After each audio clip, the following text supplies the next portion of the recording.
Baik, berikut ini adalah narasi tentang Nasr Hamid Abu Zaid, seorang pemikir Islam kontemporer yang gagasannya menantang dominasi tafsir agama yang kaku, disampaikan dengan bahasa yang sederhana dan runut. Bagian 1, dari hafiz kecil ke intelektual kritis. Nasr Hamid Abu Zaid lahir pada tahun 1943 di sebuah desa kecil di Mesir, dari keluarga muslim yang taat. Sejak kecil ia dididik secara religius. Pada usia 8 tahun, ia sudah hafal Al-Quran dan dikenal sebagai qari, pembaca Quran dengan suara indah dan penuh penghayatan. Namun hidupnya tidak berjalan mulus. Ayahnya meninggal saat ia remaja, membuat keluarganya jatuh miskin. Nasr muda terpaksa bekerja sambil sekolah. Ia akhirnya masuk sekolah teknik dan bekerja sebagai teknisi radio, sembari tetap menyukai ilmu-ilmu keislaman dan membaca sastra Arab klasik. Minatnya ini terus tumbuh, hingga ia memutuskan melanjutkan kuliah di Universitas Kairo, mengambil jurusan sastra Arab. Di kampus, ia mulai mendalami Al-Quran, bukan sekadar sebagai kitab suci yang dibaca untuk pahala, tetapi sebagai teks yang memiliki struktur, gaya bahasa, konteks sosial, dan sejarah. Dari sinilah benih-benih pemikiran hermeneutikanya mulai tumbuh. Bagian 2, bukan turun di ruang hampa. Salah satu gagasan sentral Abu Zaid adalah Al-Quran adalah produk budaya dalam proses penyampaian wahyu. Artinya, meskipun wahyu berasal dari Tuhan, ia disampaikan dalam bahasa manusia dengan gaya bahasa Arab abad ke-7 dan merespons kondisi sosial masyarakat Arab saat itu. Maka menurut Abu Zaid, untuk memahami isi dan pesan Quran, kita harus membaca konteks historisnya. Ia menolak cara pandang yang menganggap Al-Quran hanya bisa dibaca secara harfiah dan literal. Baginya, tafsir Quran bukan pekerjaan membaca teks secara mati, tapi upaya menafsirkan makna dengan melibatkan akal, pengalaman manusia, dan kepekaan sosial. Bagian 3, hermeneutika, kunci membaca teks suci. Konsep penting dalam pemikiran Abu Zaid adalah hermeneutika, yaitu ilmu tafsir yang menekankan pentingnya konteks dan peran pembaca.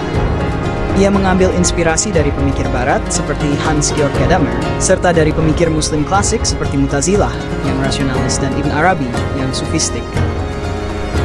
Menurutnya, ketika membaca Quran tidak bisa hanya melihat apa yang dikatakan teks, tapi juga harus bertanya, siapa yang membaca? Apa konteks pembaca? Dan untuk siapa teks ini dibaca?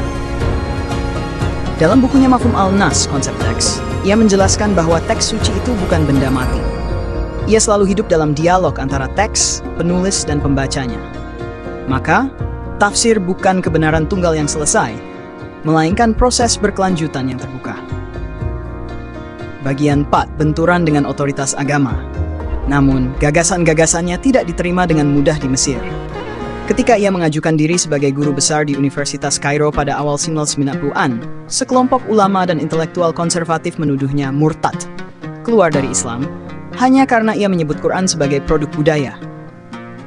Bahkan pengadilan agama Mesir memutuskan bahwa ia harus bercerai dari istrinya, karena pernikahan antara muslim dan non-muslim dianggap tidak sah. Tekanan politik dan sosial memaksanya meninggalkan Mesir. Ia akhirnya menetap di Belanda menjadi profesor di Universitas Leiden dan melanjutkan pemikirannya secara lebih bebas. Bagian 5. Warisan intelektual. Nasr Hamid Abu Zaid wafat pada tahun 2010, tetapi pemikirannya terus dibaca dan dikaji. Ia meninggalkan sejumlah karya penting, antara lain Mafhum al-Nas, tentang konsep teks dan perlunya pendekatan kontekstual dalam membaca Quran. Naqd al-Kitab Dini, kritik wacana keagamaan, menyoroti bagaimana agama sering dimanipulasi untuk kepentingan politik dan kekuasaan. Falsafah al-Tawil, eksplorasi tentang makna penafsiran, terinspirasi dari Ibn Arabi. Reformation of Islamic Thought, versi internasional dari ide-ide pembaruan tafsir. Bagian 6, siapa yang menginspirasinya? Abu Zaid tidak bekerja dalam ruang kosong. Ia banyak dipengaruhi oleh Mu'tazilah, kelompok teolog muslim awal yang menekankan rasionalitas, kebebasan kehendak, dan pentingnya majaz, metafora, dalam memahami Quran. 2. Ibn Arabi, Sufi dan filsuf Islam yang mengajarkan bahwa makna Quran sangat dalam dan berlapis, tidak bisa disempitkan pada satu makna literal saja. 3. Hermeneutika Barat, pemikiran modern seperti Gadamer yang menekankan pentingnya peran pembaca dan sejarah dalam memahami teks. 4. Pengalaman hidupnya sendiri, sebagai anak miskin, teknisi, mahasiswa, dan korban represi negara, semua ini memberinya perspektif humanis, kritis, dan berpihak pada kebebasan berpikir. Bagian 7, inti pemikirannya, disampaikan sederhana. Kalau dirangkum dalam beberapa kalimat sederhana, Quran adalah kitab hidup yang berbicara kepada manusia dalam konteks. Memahami Quran bukan hanya soal bahasa Arab atau hafalan, tetapi juga soal memahami manusia, sejarah, dan keadilan. Bagi Abu Zaid, iman tidak bertentangan dengan akal. Sebaliknya, iman sejati justru mendorong manusia berpikir, berdialog, dan terus menafsirkan kehidupan demi kebaikan bersama. Jika kamu ingin, saya bisa membuat versi narasi ini dalam bentuk buku mini atau artikel bersambung agar lebih dalam lagi. Mau dilanjutkan ke sana?